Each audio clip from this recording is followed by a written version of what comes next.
আছো, আমিও অনেক ভালো আছি। তো আজকে ফার্স্টেই বলি তোমাদের সবাইকে থ্যাংক ইউ সো মাচ আমার 500 সাবস্ক্রাইব কমপ্লিট করার জন্য, কমপ্লিট করার জন্য। তোমাদের জন্য এটা সম্ভব হয়েছে। আর এইভাবেই সারা জীবন আমার সাথে থেকো, আমার পাশে থেকো, আর অনেক অনেক সাপোর্ট করো আমাকে। তো আজকে ব্লগটা এই কারণেই বানানো, কারণ আজকে আমাদের এখানেতে 12 কালী পুজো। আগে আমি রেডি হয়ে নিই, তারপরে দেখাতে নিয়ে যাবো ওখানেতে। মনেরা এখন সবাইকে ওদেরকে নিয়ে গেছে ওখানেতে।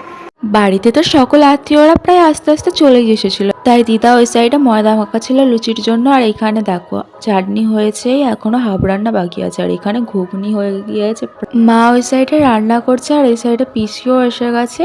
আর এখানেতে এই পটল ভাজা আর ছোলার ডাল হয়েছে। আর একটা রান্নার রেসিপি তো আমি আগে থেকেই তোমাদের সাথে শেয়ার করেছি, তোমরা প্লিজ গিয়ে দেখে নিও। সেটা হলো এই পনিরের তরকারিটা, জাস্ট অসাধারণ খেতে হয়েছিল।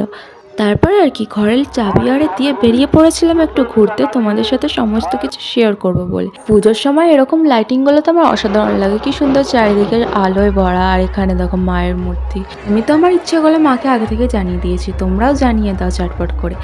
সরি, ভিডিওটা পোস্ট করতে অনেকটা দেরি হয়ে গেছিলো। আসলে পুজোটা ছিল আমাদের সোমবারে, বাট এত মাইক বাজছিল তাই আমি ভয়েস দিতেও পারছিলাম না। আর সারা রাত জাগা হয়েছিল, তাই আর ঘুম থেকে উঠতেও পেরেছিলাম না সকাল সকাল, তাই এডিট করতেও দেরি হয়ে গিয়েছিল।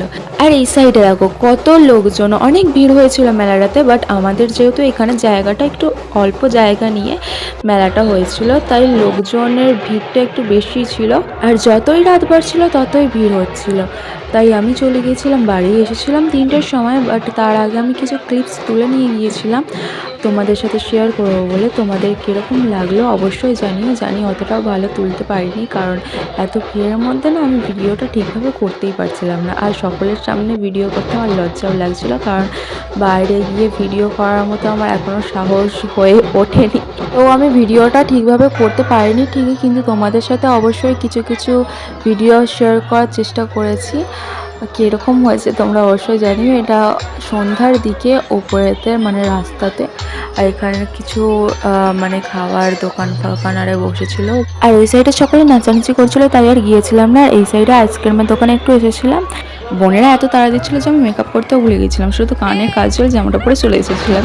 আর ভোরবেলা গিয়ে দেখি যে এখানে বলি হচ্ছে, আমি তো দেখতে পেরেছিলাম না, এত জল চলে আসছিলো চোখে, আর ভিডিও তাই করেছিলাম না।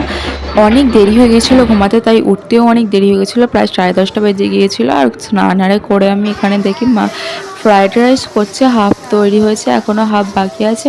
আর ওই সাইডে মাংস হচ্ছে, বাট কিসের মাংস আমি বলতে পারবো না, কারণ আমি খেয়েছিলাম না, সো আমি বলতে পারবো না ঠিক। মানে সব রান্না হয়ে গিয়েছিলো, তারপরে এত টায়ার্ড লাগছিলো আমার, ভিডিওটা কন্টিনিউ করতে পেরেছিলাম না। তো এতটাই ভিডিওটা ছিল। তোমাদের ভালো লাগলে লাইক কমেন্ট শেয়ার করে দিও। দেখা হচ্ছে পরের ভিডিওতে। পরের দিন আমাদের এখানে ফাংশন আছে, আমি তোমাদের সাথে অবশ্যই শেয়ার করবো। টাটা।